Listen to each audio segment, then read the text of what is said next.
평신도용 요한계시록 이렇게 써놨죠. 왜 평신도용이라고 했느냐? 목사님들도 어려워서 공부를 해도 이해를 안 됐는데 평신도들은 더 어렵다니까요. 근데 이 책만 읽어봐도 평신도가 감 잡을 수 있어요. 아, 이런 내용이구나.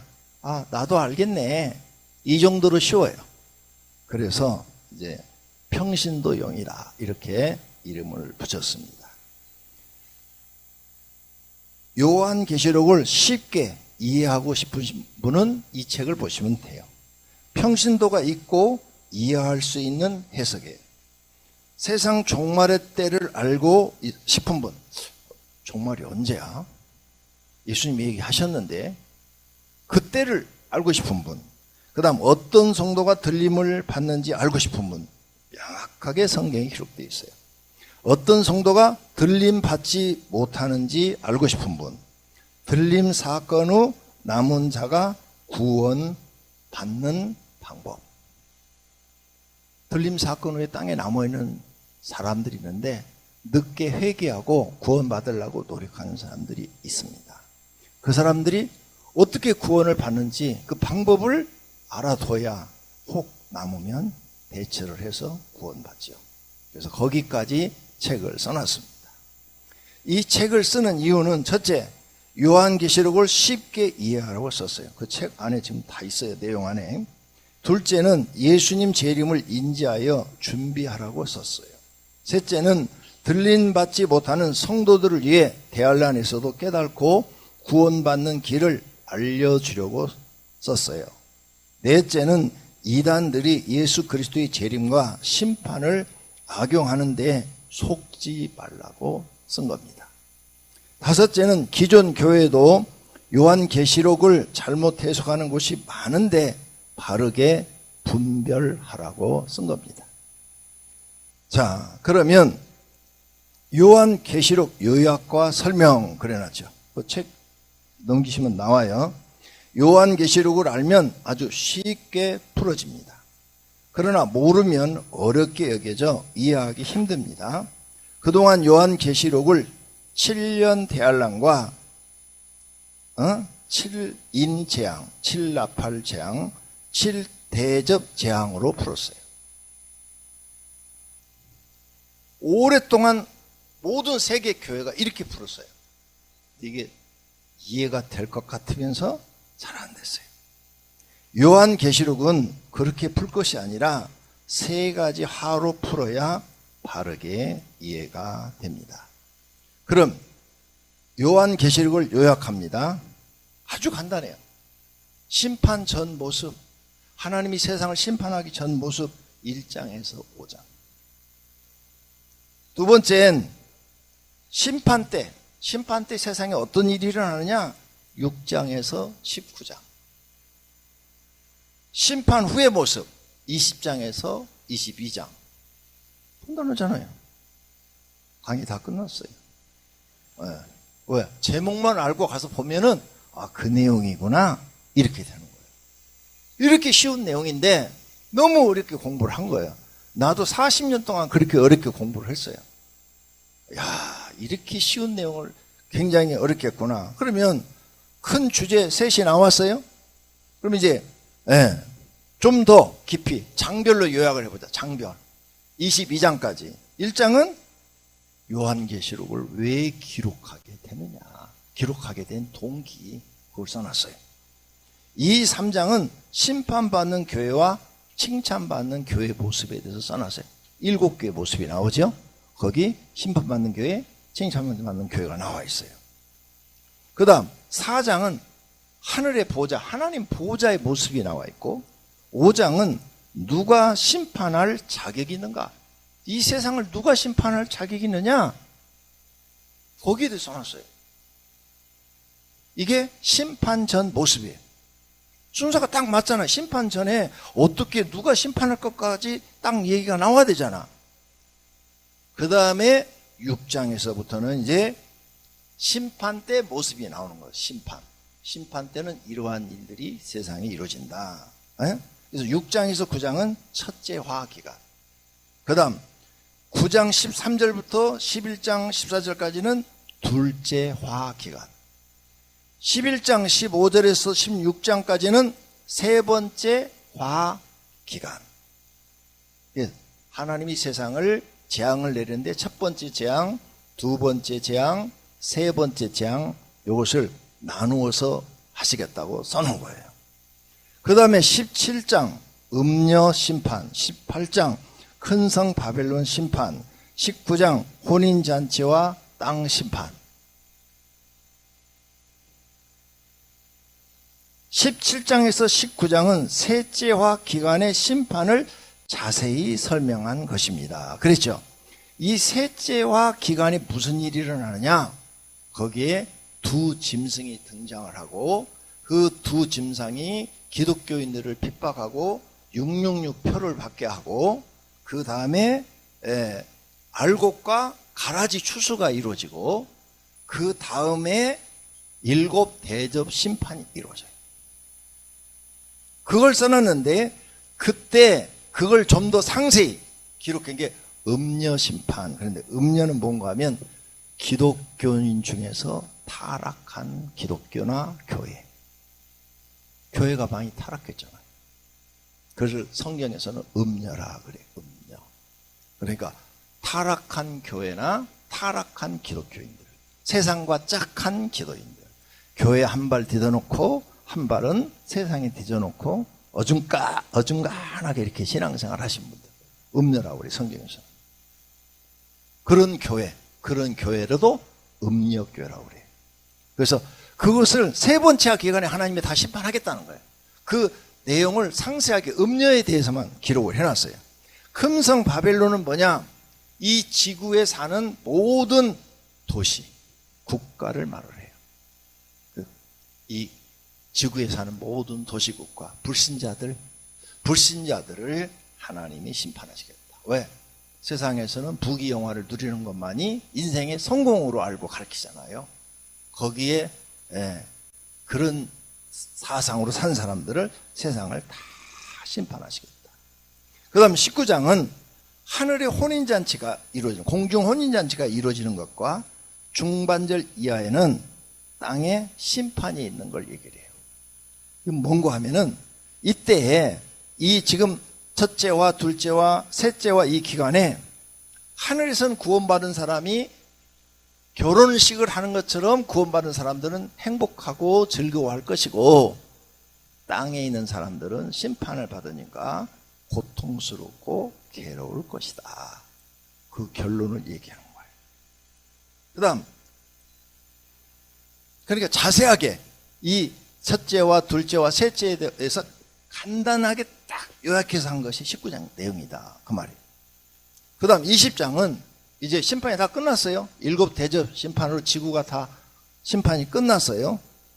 무저갱과 천년왕국, 심판 후의 세계. 심판 후에는 무저갱, 그래서 마귀를 따르는 자들과 마귀와 마귀를 따르는 자들이 무저갱으로 떨어지고 구원받은 사람들은 천년 왕국에서 산다. 이렇게 기록이 되어 있어요. 심판 후의 모습.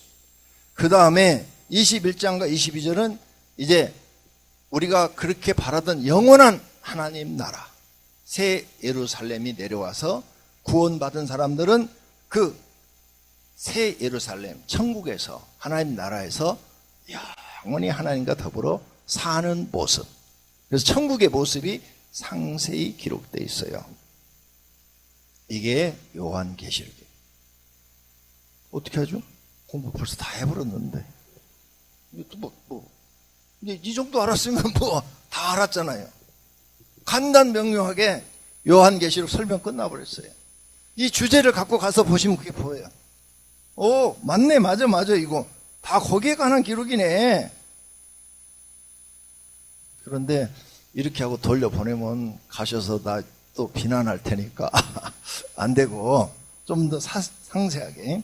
그럼 오늘 이제 첫 시간이니까 일부 심판 전 모습, 땅과 하늘의 모습을 우리에게 하나님께서 사도 요한에게 보여준 줄로 믿습니다. 예. 그래서 1장, 2장, 3장, 4장 이렇게 돼 있죠. 책 넘기시면 돼요. 그리고 강의 들으면서 책에다 막 표시하면 돼요. 공부 잘하는 사람은 책에다 표시를 많이 해요. 못하는 사람은 책에 깨끗해요. 왜? 듣고 바로바로 메모를 해서 다음에 보면은 이게 그 설명이었지 이렇게 머리에 남도록 한다 그 말이죠. 근데 책이 깨끗하시면 가서 보면은 뭔 얘기했지? 기억력이 그렇게 안 좋거든요. 우리는 다. 그래서 책을 좀 지저분하게 쓰시는 것도 괜찮아요. 자, 그러면 이제 일부 요한계시록은 세 가지로 됐다. 심판 전 모습, 심판 때 모습, 심판 후의 모습. 그리고 심판 전의 모습을 좀 더 상세히 보자. 하늘과 땅의 모습을 우리에게 하나님이 사도 요한에게 보여주었다는 거죠. 이거 다른 사람 책 보고 베낀 거 아니에요. 아까 얘기했죠? 2023년도부터 갑자기 하나님이 요한계시록을 딱 하는데 이 생각을 주는 거예요. 야, 머릿속에 막 깨달아지는 거예요. 머릿속에. 이렇게 쉬운 요한계시록이었는데 내가 그동안 우리 성도들한테 너무 어렵게 가르쳐놨네. 그래서 다시 정비해서 가르치기 시작한 거죠. 자, 그러면 이 말이 맞는가? 1장 기록하게 된 동기가 맞는가? 보도록 하겠어요. 1장 기록하게 된 동기, 사도 요한이 계시록을 기록하게 된 동기는 예수 그리스도께서 기록하라 하셨기 때문이다. 1장 19절 말씀. 이 장면들을 보여주고 예수님이 사도 요한한테 기록하라고 그랬어요. 기록하라고 안 했으면 사도 요한이 기록할 이유가 없죠. 기록하게 된 동기가 내가 써야지, 종말에 대해서 써야지 그래서 쓴 게 아니라는 거죠. 예수님이 요한아 너에게 보여주는 거 다 기록으로 남겨라. 그래서 기록하게 됐다는 거죠. 그러니까 여기엔 사람의 힘이 들어간 게 아니에요. 예수님이 미래에 일어날 일을 사도 요한에게 보여주고 기록하라. 그래서 기록하게 된 줄로 믿습니다. 그래서 1절 예수 그리스도의 계시, 2절 요한이 본 것을 증언, 3절 읽고 듣고 지키는 자가 복이 있다, 4절에서 6절 아시아 7교회에 보낸 이 편지를, 이 기록 강서를 어디로 보내라고? 아시아 7교회로 보내라. 왜? 7교회가 이걸 읽고 정신을 차려서 예수님이 언제 재림하든지 들림받게 하든지 아니면 죽을 때 재림받는 신앙을 갖고 있으면 100% 구원도 받죠. 그러니까 구원받게 하기 위해서 보내라 그런 거죠. 그 다음 7절 8절 모든 사람의 보이게 재림한다. 아무도 모르게 재림하지 않는다. 다 본다고 그랬어요. 네, 다 본다고. 예수님이 지금 요한에게 그렇게 말씀하는 거예요. 그러니까 이단들이 뭐라고 그래요? 자기가 재림 예수다. 또 자기는 성령이다. 보이지 않았잖아요. 보이지 않게 왔잖아. 그리고 성령하고 입에된 거예요. 아니 그 사람이 알면 우리도 알고 있어야 돼. 왜? 보이게 재림한다고 그랬잖아요. 근데 우리는 모르잖아. 근데 지가 재림 예수라고 그러고 자기가 성령이라고 그러니까 사기치는 거지. 그 분별력이 우리한테 있어야 돼요. 근데 내가 볼 때는 요즘은요 이 말씀이 맞아요. 40년 전만 해도 핸드폰이 없어요. 그때 요한계시를 배울 때 모든 사람이 보이게 재림한다? 만약 예루살렘이 재림하면 한국 사람이 어떻게 알아? 모르지. 그죠? 그때는 사기쳐 먹어도 우리가 그냥 당해. 요즘은 쉬워요. 유튜브가 있어가지고 딱 재림하면 야 한다가 다들 핸드폰 꺼내갖고 막 중계하느라고 난리가 날 거야. 또 요즘 유튜브가 얼마나 많아요. 그걸로 밥 먹고 사는 사람들이. 그냥 빅뉴스라고 다 그냥 세계 순식간에 중계를 해버리니까 지구상에 모를 사람이 한 명도 없어요. 딱 맞아 성경이. 이제 시대가 가까워졌네. 모든 사람이 알게. 예루살렘의 재림에도 걱정할 거 없어요. 5분 안에 우리가 알 수 있어요. 맞죠? 시대가 그렇게 지금 바뀌었다는 거죠. 그러니까 성경 말씀이 맞는 거예요. 성경의 예언이 딱딱 들어맞아요. 그 다음 9절에서 11절 계시받은 장소 반모섬에서 받았죠. 하나님 나라의 모습이 보이고 예수님의 모습이 보이고 17절 예수님의 위엄 앞에 엎드렸어요. 요한이 딱 엎드려. 그 다음 심판의 권세를 가지신 예수님의 모습을 받고 예수님이 19절에 기록하라 명령을 내리니까 아멘 하고 요한이 기록한 거예요. 그 다음에 그 예수님이 7별과 7 촛대를 들고 계셨는데 거기에 대해서 또 친절하게 다 해석을 해줬어요. 뭐 하나도 어려운 게 없어요. 그냥 읽기만 하면 성도들도 다 알 수 있는 내용이에요. 근데 이걸 너무 어렵게 써는 거예요. 제가 공부 많이 했다고 그러잖아요. 요한계시록 책이 두꺼운 건 이렇게 두꺼워요. 히브리어는 어떻고 뭐 헬라는 어떻고 뭐 이게 역사적으로는 어떻고 막 한 구절을 막 4페이지 5페이지 써놨어. 그 4페이지 5페이지를 여러분 요약하시려면 머리 쥐나요. 한 구절을 4페이지 5페이지를 써놨는데 빡빡하게 그걸 여러분 요약을 해서 이해를 해야 되잖아요. 그러니까 어려운 거예요. 그래서 나는 그때는 이제 아무 생각도 없이 나도 배우는 단계니까 야 진짜 요한계시록은 어렵다. 칼빈이 주석을 썼는데 요한계시록은 너무 어려워서 안 썼다는데 이래서 안 쓴 모양이다. 장로교 창시자가 칼빈이거든요. 근데 칼빈이 모든 주석을 다 썼는데 요한계시록만 안 썼어요. 너무 어려워서 안 썼대요. 아 이래서 안 쓴 모양이다. 이렇게 저도 생각만 하고 있었지 내가 요한계시록이 이렇게 쉽게 이해가 되리라고는 나도 생각 못했어요. 진짜 못했어요. 만약 코로나가 안 터졌으면 지금도 제가 막 그 학교에서 배운 거, 교수들한테 배운 거, 유명한 목사님한테 배운 거 그렇게 어렵게 설명을 할 거예요. 아니 설명도 안 해. 이런 세미나 하지도 않아. 몰라 해. 귀찮게 그 어려운 내용을. 근데 깨닫고 나니까 너무 쉬우니까 야 이건 정말 다 알아야 될 내용이네. 그래서 이 세미나를 시작한 겁니다. 자 그러면 이제 참고 성경을 읽고 이해가 되는 부분은 설명하지 않았어요. 아니 그냥 누구든지 읽으면 이해가 되는데 내가 왜 거기다 주석을 달어? 그런데 주석책을 봐봐요.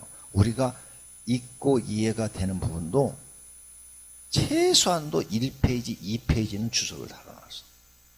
그래 읽으면 더 복잡해져 머리가. 뭔 얘기를 한 거야? 여기 핵심이 뭐야? 이렇게 더 복잡해져. 그 비싼 돈을 주고 주석을 샀는데 주석 한 질에 요즘은 150만 원씩 해요. 그런데 더 어렵다니까? 읽고 나면 더 어려워져. 그런데 읽기만 성경의 구절만 읽어도 이해가 되는데 그걸 왜 이렇게 어렵게 써놨지? 여기서는 그렇지가 않아요. 배우시면은 야 정말 쉽다 이런 생각이 돼요. 내일 예수님이 재림하셔도 오늘 정상적으로 일하며 살아야 합니다. 진짜 우리는 재림신앙은 항상 가지고 있어야 돼요. 오늘 오셔도 내가 구원받도록, 한 달 후에 오셔도 구원받도록 이렇게 신앙생활을 하셔야 돼요. 그런데 종말론에 빠져 있으면 안 돼요. 종말론에 빠졌다는 뭐냐? 일상생활을 포기하고 거기 종말론만 가르치는 교회나 이단에 빠져가지고 가정도 팽개치고 직장도 팽개치고 거기에만 빠져 있는 거예요. 거기에만. 그건 아니에요. 그건 하나님이 원하는 신앙이 아닙니다.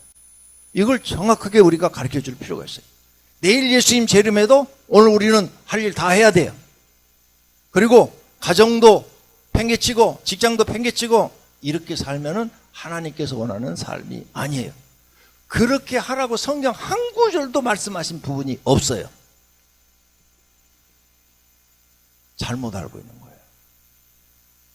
종교 사기꾼들한테 사기당하고 있는 거예요.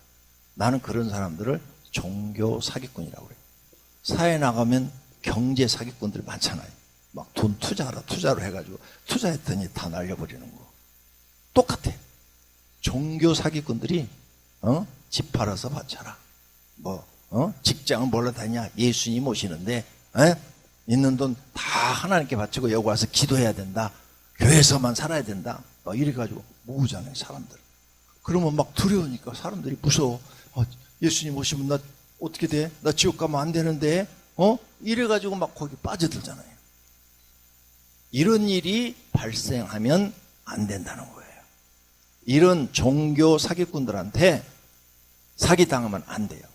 내가 성경 말씀대로 살면 오늘 오셔도 구원 받는 거고 내일 오셔도 구원 받는 거예요. 그러면 하나님이 원하는 삶이 뭐냐? 그걸 배워야죠. 오늘 오셔도 구원받고 내일 오셔도 구원받고 있는 삶이 모든 걸 포기하고 거기에만 치중하는 얘기가 아니라 정상적으로 살면서 어떻게 내가 살아야 되는지 이걸 알고 있으면 속을 이유가 없습니다. 할렐루야. 종말론은 믿되 종말론에 빠지면 절대로 안 됩니다. 자, 그러면 이제 1장 공부를 해보도록 하겠어요. 첫째, 예수 그리스도의 계시라 그랬어요. 1절, 예수 그리스도의 계시라. 요한계시록은 사도 요한이 만들어낸 게 아니라 예수님이 알려주신 것이다, 그 말이에요. 응? 이는 하나님이 그에게 주사 반드시 속히 일어날 일들을 그 종들에게 보이려고 그의 천사를 그 종 요한에게 보내어 알게 하실 것이라. 아멘. 성경 읽고 나면 아멘 합시다. 예. 그래서 그냥 이건 읽기만 해도 다 이해가 되잖아요. 뭐 특별한 주석이 필요 없어요. 그냥 읽기만, 예수님이 요한한테 계시한 것이구나. 그리고 일어날 일, 미래에 일어날 일을 알려주신 것이구나. 그 다음 2절, 요한은 하나님의 말씀과 예수 그리스도의 증거, 곧 자기가 본 것을 다 증언하였느니라. 아멘. 예. 예수님이 계시한 것을 그대로 다 썼다 이거예요. 책에다 다 써서 7교회에 보냈다는 거죠. 더하지도 않고 빼지도 않았다는 거예요. 이 말은 22장에 나와요. 끝에 가서 더하면 모든 저주, 성경에 말한 저주가 너에게 임할 것이요, 빼면 생명책에서 이름을 빼버렸다고 그랬어요. 그럼 요한이 무서워가지고 더할 수도 없고 뺄 수도 없는 거죠. 그냥 주님이 보여준 대로만 기록한 거예요. 또 요한이 이해가 안 되는 부분도 있을 거 아니에요. 이제 첫째와 둘째와 셋째가 가면은 재앙이 일어나는데 이해가 안 되잖아요. 근데 자기 생각을 거기다 쓸 수가 없어요. 왜? 더하면 저주가 임한다고 그러고 빼면 생명을 여기서 빼버린다고 그러니까 오늘 이 말씀대로 본 것을 다 증언하였느니라. 더하지도 않고 빼지도 않고 보여준 대로만 기록했다, 그 말이에요. 모르는 것은 요한도 모르는 거예요. 나도 모르는 건 모르는 거예요. 나는 모르면 솔직하게 모릅니다 이렇게 말을 해요. 근데 모르는데 아는 척에다가 잘못 해석하면은 주님 앞에 더했으니까 책망받으라고, 저주 다 받으라고. 근데 내가 성경을 읽다가 느끼는 게 지금 내가 알고 있는 것만 바르게 신앙생활 딱 해도 구원받는데 아무런 문제가 없고 예수님 재림 하는데 아무런 문제가 없어요. 100% 들림 받을 수 있습니다. 아는 것만 신앙생활 해도 돼요. 모르는 것까지 막 파헤쳐가지고 이게 맞냐 틀리냐 따지기 좋아하는 사람들이나 그런 거 하라고 그래요. 나는 그런 거 하고 싶지가 않아요.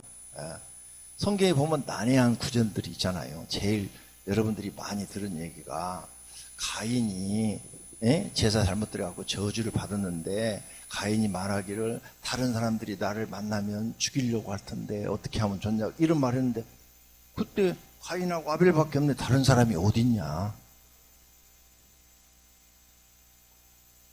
그거 갖고 따지잖아 사람들이. 다른 사람이 어딨냐. 네. 나도 모르니까 가서 주님 앞에 물어봐. 그거 갖고 논쟁을 해요. 그거에서 논쟁에서 이기면 뭐 밥이 나와 돈이 나와. 뭐 신앙이 높아져 낮아져. 나는 그런 학자들을 볼 때요, 너무 똑똑한 척한 거 아니야? 그냥 모르면 그냥 모른 척 넘어가면 되지. 그거 몰라도 우리가 구원 받는데 지장이 있어요 없어요? 복 받는데 지장이 있어요 없어요? 없어요. 아는 것만 신앙생활 똑바로 하면 된다니까요. 네. 그런데 그런 거 논쟁 막 엄청나게들 해. 그런 게 성경 구절에 난해한 게 많이 나오거든요. 왜? 성경에 상세하게 기록을 다 안 했잖아요. 상세하게 기록을 다 했으면 그런 난해한 게 없을 텐데 어떻게 그 성경 안에다가 인류의 역사를 하나님이 하신 일을 다 집어넣어요? 못 집어넣어요. 그러니까 그냥 딱딱 주제만 하고 막 지나갔을 뿐인데 그거 갖고 막 따져요. 콩이야 팥이야. 나는 그런 거 따지 않습니다. 나는 성령 받은 뒤로는요, 창세에서 요한계시록까지 100% 믿어져요. 하나도 의심이 안 되어져요. 난 의심이 안 되니까 그런 것이 내 마음에서 의구심이 생기질 않아요. 뭐 하나님이 그러실만 하니까 그렇게 기록하셨겠지.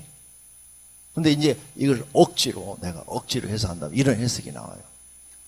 아담과 하하가 에덴에서 추방대에 나와가지고 가인과 아벨을 낳았어요. 둘이 성인이 됐어. 그럼 그동안에 둘만 낳았어? 더 낳았겠지. 딸들도 낳았을 거 아니에요. 그죠? 근데 딸들은 성경에 주로 기록을 안 하잖아. 그러니까, 가인과 아벨을 외에 딸들이 가인 우에도 있을 수도 있고, 밑으로도 있을 수 있고. 그러니까, 가인이 아벨을 죽였다. 그러면은, 형제들이 있었잖아. 기록이 안 됐을 뿐이지. 그 다음에 세 번째 가서 셋을 낳았다고 이렇게 되어 있잖아요. 응? 아벨 대신에 하나님이 셋을 주니라. 그러니까 그러면은 아담이 900살 넘게 살았는데 그럼 3명밖에 안 낳았다는 얘기요? 그건 더 말이 안 되잖아요, 그건. 그러니까 따지지 말라고 성경 그냥 믿으라고. 인간의 그 IQ 겨우 100, 평균 대한민국 평균 IQ가 108이라고 나와 있어요. 그 108 IQ 갖고 하나님의 그 지혜와 지식을 우리가 어떻게 쫓아가냐고요. 인간이 너무 잘난 척하니라고 따진다고 생각해요. 저는 안 따져요. 하나도 그런 거. 지금까지 성령 받고 난 뒤로 궁금하게 생각한 게 하나도 없어요. 그냥 저는 기록한 대로 믿는 사람입니다. 할렐루야. 그 다음 3절. 이 예언의 말씀을 읽는 자와 듣는 자와 그 가운데 기록한 것을 지키는 자는 복이 있나니 때가 가까움이라. 아멘. 할렐루야. 네. 이 지금 하나님께서 요한에게 기록하라는 이 계시의 말씀을 읽고 듣고 지키는 자가 복이 있다. 당연하죠. 예수님도 이 말씀하셨는데 성경은 읽고 듣고 지켜야 복이 있지, 읽고 듣고 안 지키면 아무 소용없어요. 네. 지키는 사람이 복이 있는 줄로 믿습니다. 그래서 목적이 뭐냐? 요한아, 아시아 7교회한테 너 이거 써서 전해라. 그래서 2장 3장에 7교회 모습이 나오죠. 거기다 너 전해라. 그래서 요한은 아시아에 있는 7교회에 편지하노니 이제도 계시고 전에도 계셨고 장차 오실 이와 그의 보좌 앞에 있는 7 영과, 예, 그래서 그 보좌 앞에 7 영이 있었대. 그래서 이 7 영에 대해서 뭐 엄청 말이 많아요. 걱정할 거 없어요. 다 예수님이 뒤에 다 해석해놨어. 그러니까 읽어 나가면 다 이해가 된다 그 말이죠. 또 충성된 증인으로 죽은 자들 가운데서 먼저 나시고 땅의 임금들의 머리가 되신 예수 그리스도로 말미암아 은혜와 평강이 너희에게 있기를 원하노라. 우리를 사랑하사 그의 피로 우리 죄에서 우리를 해방하시고 그의 아버지 하나님을 위하여 우리를 나라와 제사장으로 삼으신 그에게 영광과 능력이 세세토록 있기를 원하노라. 아멘. 할렐루야. 그래서 목적이 뭐냐? 7교회도 이거 소식 전해. 그래서 책망받는 교회, 죽은 교회 회개하라고 그래. 그래서 그 책망받는 교회 끝에 가면 전부 다 회개하라 이렇게 하잖아요. 회개하고 칭찬받는 교회, 서만화 교회와 빌라델비아 교회처럼 그렇게 신앙생활 하라고 그래. 이걸 위해 썼다는 거예요. 가서 전하라는 거예요. 그리고 너희가 이렇게 구원받으면 하나님 나라에서 제사장처럼, 구약시대 때 제사장이 굉장히 귀족이었잖아요. 하나님이 네 족속 중에서도 아론의 자손만 제사장에 해서 귀하게 대접을 해줬잖아. 그렇게 살게 될 것이라는 거예요. 하나님 나라 가서 귀하게 제사장처럼 대접받으며 네가 살게 될 것이다. 할렐루야.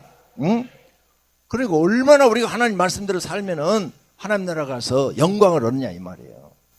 제사장이 구약시대 때 얼마나 힘이 있었어요. 대단한 힘을 갖고 있었지. 자, 이렇게 해서 7절에 볼지어다 그가 구름을 타고 오시리라. 각 사람의 눈이 그를 보겠고 그를 찌른 자를 또 볼 것이요 땅에 있는 모든 족속이 그로 말미암아 애곡하리니 그러하리라. 아멘. 여기 구름을 타고 오신다는 말을 이상하게 해석하는 거기 써놨어요. 이단 종파가 있다. 그 사람이 이 강의하는 걸 내가 유튜브로 그 사이트 이단 사이트에 들어가다 직접 들었어요. 예. 그러니까 막 그 연락에 그냥 강의하더라고. 개신교 기존 교회에서는 예수님이 구름 타고 온다는 것을 믿는데 사람이 어떻게 구름을 타냐? 구름을 타면 밑으로 떨어져 죽는다. 그렇게 가르치더라고. 내가 직접 들었어. 나는 궁금하면 막 파고 들어가.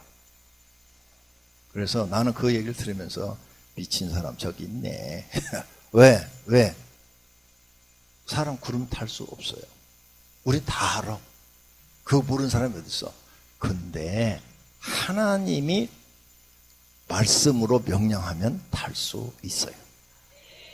하나님은 구름도 사람이 안 빠지게 할 수도 있어요. 우리가 중력을 받으니까 밑으로 떨어지는 거지.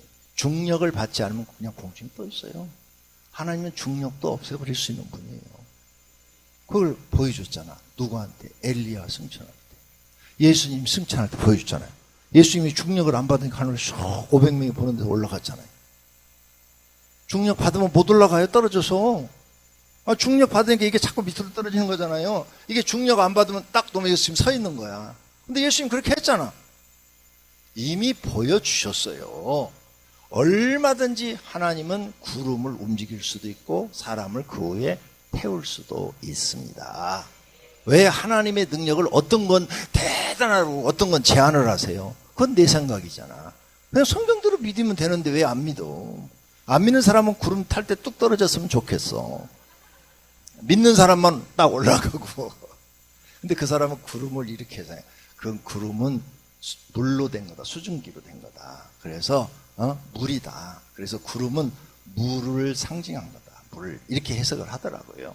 물을 상징한 건다. 근데 그 물은 예수다. 막 이렇게 풀더라고요. 그러면서 또 그 물은 성령을 상징하기도 한다. 성령을 상징하기도 한다. 그러면서 그 성령은 나다. 이렇게 해가더라고요. 돌았어. 그러니까 감언 이슬에 속아 넘어가는 거예요. 내가 믿음이 안 되니까 속아 넘어가는 거예요. 하나님은 못하실 일이 없다 그러셨어요. 능치 못함이 있겠느냐. 그러니까 성경을 믿으려면 제대로 믿어야 되는데 안 믿어져요. 그게 성령 받아야 믿어져요. 성령 받으면 딱 성령 받은 순간에 다 믿어져. 그냥 100%. 근데 성령 안 받으면 어떤 건 믿어지고 어떤 건 안 믿어져. 왜 그런 줄 알아요? 그거 믿는 게 아니고요. 이해를 한 거예요. 이해. 내가 있고 이해가 되는 부분은 믿어지고 이해가 안 되는 부분은 안 믿어지는 거야.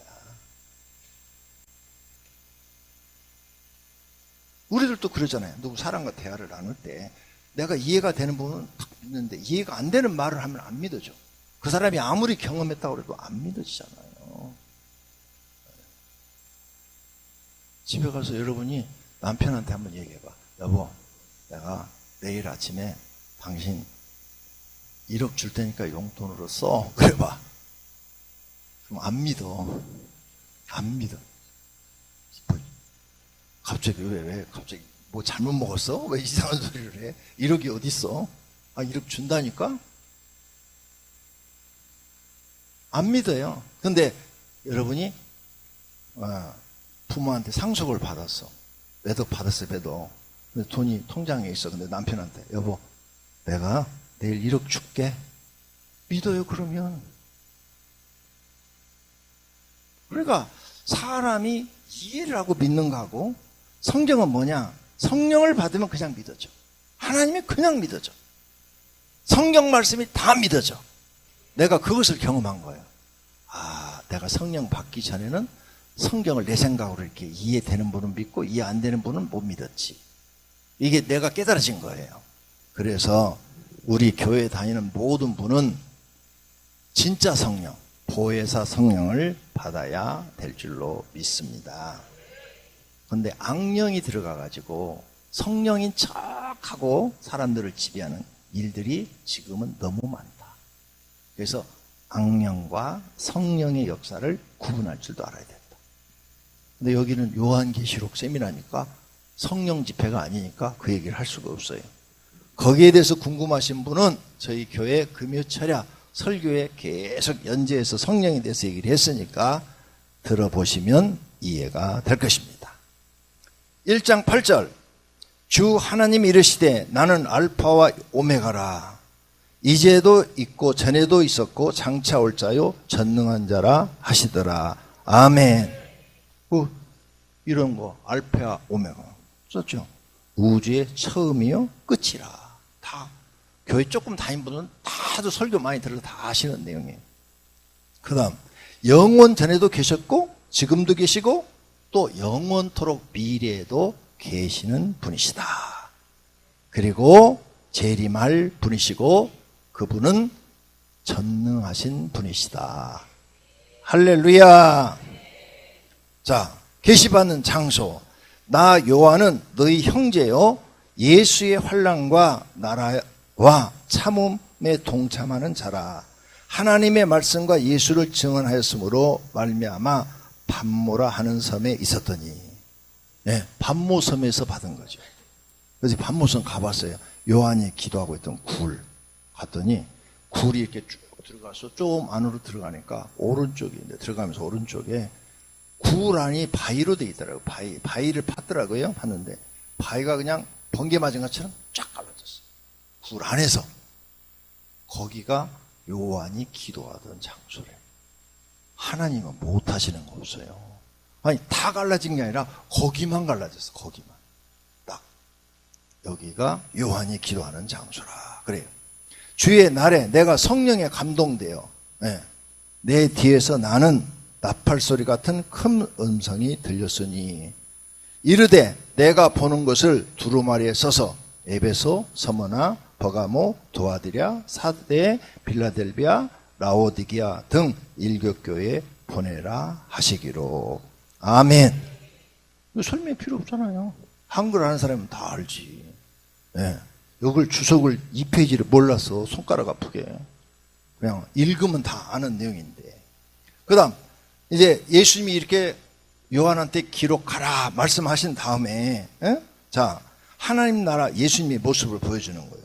몸을 돌이켜 나에게 말한 음성을 알아보려고 음성이 들리니까 돌이킬 때 7 금촛대를 보았다. 7 금촛대가 뭘까? 읽으면 나와요. 촛대 사이에 인자 같은 이가 발에 끌리는 옷을 입고 가슴에 금띠를 띠고. 인자, 예수님. 그래서 예수님이 복음서에도 인자가 말하기를, 인자라고 표현했죠, 자기를. 그 다음 그의 머리와 털의 희기가 흰 양털 같고 눈 같으며 그의 눈은 불꽃 같고 빛난다. 이거예요. 막 그냥 산처럼 막 눈부실 정도로 빛나는 모습이었고, 눈은 참 불이 나오는 것처럼 아주 강력한 인상을 준 거죠. 그의 발은 풀룬풀에 단련한 빛난 주석가고 그의 음성은 맑은 물소리와 같으며 그의 오른손에 7볼이 있고 그의 입에서 자유의 날성검이 나오고 그 얼굴은 해가 힘있게 비치는 것 같더라. 해를 보면 막 빛나듯이 비치더라 이거지요. 여기 다 해석해놨어요. 7 금천대는 7 교회다. 7 교회는 세상의 모든 교회를 대표해서 말씀한 거다. 그리고 성경에서 7이라는 숫자는 하나님의 숫자이며 완전수이다. 7 교회라는 것은 예수님이 세상의 모든 교회를 통치하시고 계신다는 의미다. 심판 때 예수님의 모습은 왕과 같은 위엄과 능력과 권세를 가지고 있다. 7 별은 세상에 하나님의 종들을 말한다. 할렐루야. 7 별은 하나님의 종들을 얘기를 하는 거고, 7 교회, 촛대는 7 교회를, 즉 세상의 교회를 대표해서 얘기한 거고, 7 별은 세상에 하나님의 종들을 지칭해서 말씀한 것이다. 예수님의 입에서 날성검이 나온다 그랬죠? 그 말씀, 하나님의 말씀은 살아있고 활력이 있어 좌우에 날선 어떤 검보다 예리하여 그랬죠? 예수님이 하신 말씀은 날선 검처럼 이렇게 요한에게 보인 거죠. 예수님의 얼굴이 해와 같이 힘 있게 비친다는 것은 태양빛과 같이 능력 있게 온 세상에 임하여 심판하신다는 것이다. 해를 쳐다볼 수 없듯이 하나님의 심판에 아무도 반항하거나 도전할 수 없다. 할렐루야.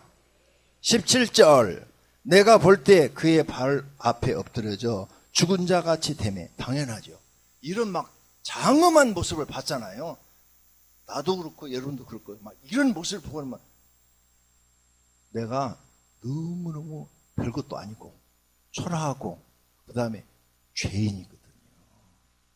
그리고 내가 예수님을 몇 번 만나 뵀는데 예수님을 딱 볼 때마다 얼굴을 들 수가 없어요. 부끄러워서 창피스러워서.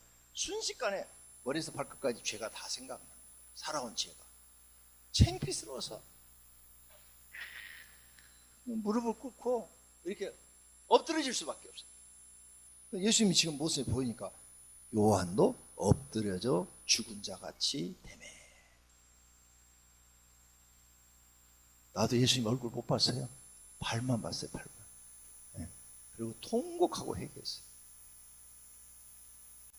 그가 지금 요한 지금 발 앞에 엎드려져 죽은 것 자처럼 됐다. 나는 이 말이 이해가 돼요. 내가 경험을 해봤으니까. 와, 정말 말로 표현할 수가 없어요. 너무너무 부끄러워서 얼굴을 들 수가 없어요. 그가 오른손을 내게 얹고 이르시되 두려워하지 말라. 나는 처음이요 마지막이다. 이렇게 말씀하셨죠. 네? 거기 설명 다 해놨죠. 네. 그 다음 18절 곧 살아있는 자라. 처음이고 마지막이고 살아있는 자라. 내가 전에 죽었노라. 예수님 십자가에 죽으셨잖아요. 볼지어다 이제 세세토록 살아있어 사망과 음부의 열쇠를 가졌노니. 사람을 심판하는 열쇠를 가졌다는 거죠. 그죠? 심판하는 열쇠를 가지고 있다. 그러므로 내가 본 것과 지금 있는 일과 장차 될 일을 기록하라. 할렐루야. 내가 본 것을 기록하라. 아니 예수님이 기록하라는데 어떻게 안 해요? 안 하는 사람이 이상한 사람이죠. 우리 다 할 거예요. 그렇게 말씀하시면. 그죠? 예. 그 다음 계시록 19장 9절에 천사가 내게 말하기를 기록하라. 어린 양의 혼인잔치에 청함을 받은 자들은 복이 있다 하고 또 내게 말하되 이것은 하나님의 참되신 말씀이라 하기로. 아멘. 예. 여기서도 기록하라. 천사도 기록하라고 그러잖아요. 근데 예수님이 기록하라 그랬어요. 20절 내가 본 것과 내 오른손의 7별의 비밀과 또 7 금촛대라. 7별의 7 교회 사자요 7 촛대는 7 교회니라. 앞에서 다 해석해 줬죠? 예. 이렇게 해서 이것은 요한의 생각대로 쓴 것이 아니라 예수님의 명령에 의해서 기록했고 예수님이 어떤 모습, 심판자의 모습으로 그에게 보여주셨다. 나타나 주셨다. 할렐루야. 예. 이게 1장이 이제 끝나는 거예요.